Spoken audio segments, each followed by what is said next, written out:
Hi, Maddy, or Madelyn. What do you prefer to be called? We can do Maddy. Maddy? for this. Cool. Maddy, can you introduce yourself, and literally introduce yourself to me, too? Because, this is our first time meeting. Ted was like, you definitely got to talk to Maddy. And I'm like, cool. Okay. Who's Maddy? Who's Maddy? What do you tell people when someone asks you that? Yeah, awesome. Well, I'm Maddy Rutter. I'm the Senior Director of Collaboration at TechNexus Venture Collaborative, based in Chicago. But I am a Midwest native through and through. I grew up in Ohio, actually. Very cool. Have been in Chicago and kind of the Chicagoland area now for little over 15 years, so it's new home. And so what I do is I really work with, especially in the local ecosystem in Chicago, but also just the broader entrepreneurial ecosystem kind of nationally and around the world, to partner. We work with startups and partner with large corporations to really find that kind of magic in the middle of collaborating between large enterprise and founders and startups. Interesting. So are you guys kind of functioning as a bridge when it comes to corporate entities that might not be speaking the same language to startups that are just trying to innovate and move quickly? Help me understand that relational Totally. move. Yeah, so I think, really from our point of view, you've got these huge industry leaders, these legacy companies that have been around for 80, 90, 100 years. And they've really got to continue thinking about how they grow and how they stay kind of in that market leadership position. And all around them, entrepreneurs and all these innovators are cropping up and solving problems in their industry, in their backyard. And I think there's this intentionality to either be afraid of that at first or dismiss it, or, hey, they'll never come after our lunch, right? Or you can be really smart about it, and how do you collaborate with them? How do you gain insight from what these entrepreneurs are thinking, are hearing? How do you get closer to new customers, to new markets, by way of entrepreneurs kind of being that guide or that signal post out there? Awesome. But you do it in a way where there is a shared incentive. So this is about capital deployment, right? Being able to invest in these startups and really kind of learn and understand.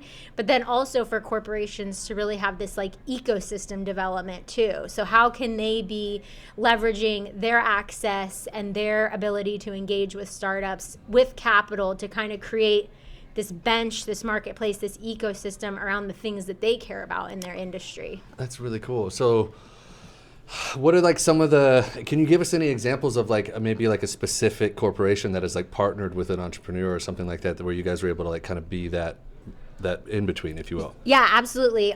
So just recently, one of our corporate partners is Thor Industries, which is the largest RV manufacturer out of Elkhart, Indiana. Oh yeah, driven by it a whole bunch of times. Yeah, yeah, right. RV capital of the world Yeah. there in northern Indiana. In 2026, they're actually launching an electric RV. Oh wow. So, and that came by way of partnering with a company called Harbinger that essentially makes electrified chassis systems for commercial vehicles. And so while Harbinger really was focused in kind of that medium duty, thinking commercial, right? Thinking work trucks, work vans, things like that, really the body of a Class A motorhome is you can really kind of sit on top of that chassis as well. That size is very similar. And so being able to bring those folks together, being able to create a really impactful strategic partnership really gave Thor the ability to launch an electrified RV first to market, really industry disrupting technology. Wow. Because that's what customers are wanting, is how does that kind of EV transition really play in the recreation space. They've won multiple awards for this. They were on the Time list. They've been on some Fast Company lists just over the last year of launching this, or really launching the idea of it, and now they're coming to market in 2026. That's super exciting. So how the heck did you even end up in a job like this? Can you give us a little background? It was how do you even become someone that's helping facilitate these relationships on these kinds of scales? Yeah, absolutely. So before I joined TechNexus, I actually had over a decade-long career in consumer insights, specifically within qualitative research. So I was with an agency, a global agency that partnered with a lot of Fortune 500 corporations, and we really did kind of what their early stage innovation, which was really new product development. Okay. Being able to say, we're going to do all this research over the world, both quantitative and qualitative. We're going to get really close to customers. We're going to identify where innovation challenges live. And then we're actually going to bring not only you into the room to solve them, but your customers too. And we're going to actually kind of together through a qualitative practice, develop new ideas and solutions together. So my background is really in the corporate innovation piece and that bringing people together. Like that's where really that creative problem solving process really blooms and blossoms, is in diverse perspectives coming together. Because if the R&D can come into the room and your customers that are the ones facing these really like deep burning pain points and challenges and actually generate solutions together, it just creates a more robust like ideation set of like what can actually be done. Yeah, absolutely. Did you imagine that you would be at this point in your career? And also like, you are nailing these questions in a way that like I'm just like, wow, this is not your first rodeo when it comes to answering questions about what you're up to. I now understand why Ted really wanted me to talk to you. But also like I guess how do you fuel this work for yourself? And I'm asking a personal question intentionally, like how are you finding the inspiration to like make this stuff happen, but also how do you like continue to evolve in this space? Because the world changes like crazy, especially when it comes to like innovation entrepreneurs, that like it's always going in a million miles in a different direction. For sure. How do you bring it all together for yourself and for the job? Yeah, I mean, I think for me, like what's the like core thread throughout my entire career is definitely like applied creativity to problem solving. Like when I kind of learned that and that process a long time ago, whether someone would call it design thinking or the true innovation process, right? Like if true innovation is about solving for a problem that is painful enough that I'm going to change my behavior for it, right? Like at the end of the day, like that is what it's all about. And being able to use applied creativity, which means diverse perspective, which means curiosity, which means kind of like combining things that don't necessarily like mash up together to like think about that in a new way. I think for me, that's also where I kind of just continue to like spark and fire on all cylinders and kind of like rejuvenate myself, is like by really just having this breadth of things that either like I'm interested in or continue to stay interested in, or I can be deep and understand the RV industry, but then also the like audiovisual industry, and then find the connections between those two things that really don't seem to make sense together. I think it's like keeping those synapses always running of like, two things shouldn't go together. How might they actually work together? Yeah. And almost like challenge myself with those own little like personal innovation, like brain teasers, like is what really keeps me on my toes. That's awesome. When someone wants to like get into these kinds of careers, because I don't think that many people realize that creative careers vary wildly, especially when it comes to like, you know, in tech startups or like venture funds or any of those kinds of things. A lot of people hear those things and immediately like, that's not for the creatives. Yeah. Or like, that's not for me.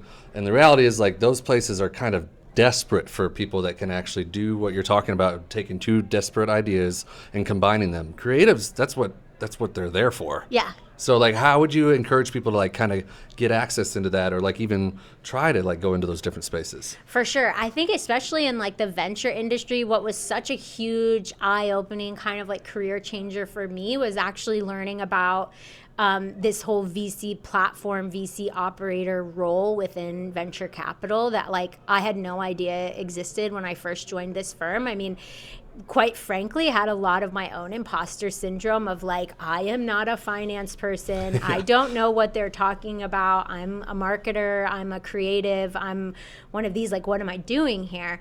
But then I found kind of my tribe. I found my community, and it was all these folks that really didn't come from these like traditional kind of finance background, really, you know, the diligence and the deal making part of it. But it was the like, hey, there's now a bunch of founders that we want to support, that we want to build community with. We need to build our brand as a firm so we can attract more founders and more folks and more LPs. And it's like, ding, ding, ding. Like that is where I think venture really has that huge opportunity on the creative side, is in that platform space where it's like very experimental. It's very agile. It's like your ability to kind of act as your own startup and your own founder, even within the venture capital industry and in a fund. That's so freaking cool.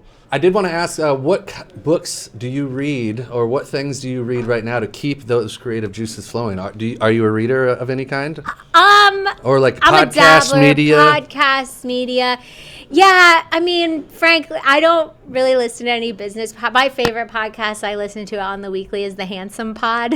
Which one's that? That's the one with Tig Notaro, Fortune Feimster, and Mae Martin. Okay. So I'm really big into just like pop culture comedy as like content that like interests me. So definitely listen to that one on my morning commute. Let's see, definitely try to just pick up like fiction where I can. I have, the whole bookshelf of all the like self-help and business books that I probably should get to, but like, no, I'm going to stay in like a fiction world again to kind of, find those different interconnecting points. And I would say the biggest intersection of like two industries that don't go together, but I find a way to make it work is I actually do a lot of operating partner kind of back office for a private tattoo studio in Chicago. So cool. Evoke Tattoos. Shout out, Evoke Tattoos in Chicago. It's an amazing kind of award-winning private studio. So really being able to kind of bring my business background into this very artistic and creative field and really just get closer to that industry too and how it's changing and shaping and really seeing that kind of body art as like and artists as creators like in that space as well. I think when we talk about the creator economy, it's a lot of times, digital and production and things like that, but really just getting back to expression and body art and what that means for kind of the creator economy of tomorrow. Very cool. Why are you here at the Midwest Summit? And we're almost done, but I was super curious, like why did you want to be here at the inaugural Midwest Summit here in Grand Rapids, Michigan? Yeah, I mean, for me, I have been a part of Midwest House for the past few years down at South by Southwest. Have done a lot of stuff with the team, used it as kind of that center hangout point when I'm down in Austin. And so when I had the chance to kind of do that again, maybe twice in 1 year, because I got to do it in March and now again, I think I was also just really excited to come to Michigan. Quite honestly, I don't spend enough time up here. This is my first time to Grand Rapids. Oh, really? Oh, yes, well, which I'm like super stoked about. It looks like such a cool town. I took the Amtrak here from Chicago, which was so easy. Yeah. Now I'm like, I'm just going to come for a weekend. Like this is... We'll show you a good time. Yeah. So I am, all about it. But I am originally from Ohio, so maybe I shouldn't be saying how great Michigan is. No, I'm kidding. I will. That's awesome. But yeah, so I think, it was an excuse to get up here and see a new city. It was an excuse to see and reconnect with folks that, I kind of only see once a year in another part of the country, and also to like meet some new people and make some new connections. So super stoked to be here. Yeah, awesome.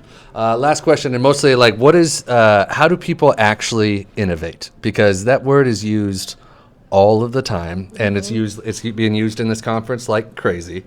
But for you personally, like where do you think true innovation happens? Yeah, I kind of mentioned it earlier. I've been thinking about this a lot over the past couple of days, for some reason, just very deeply.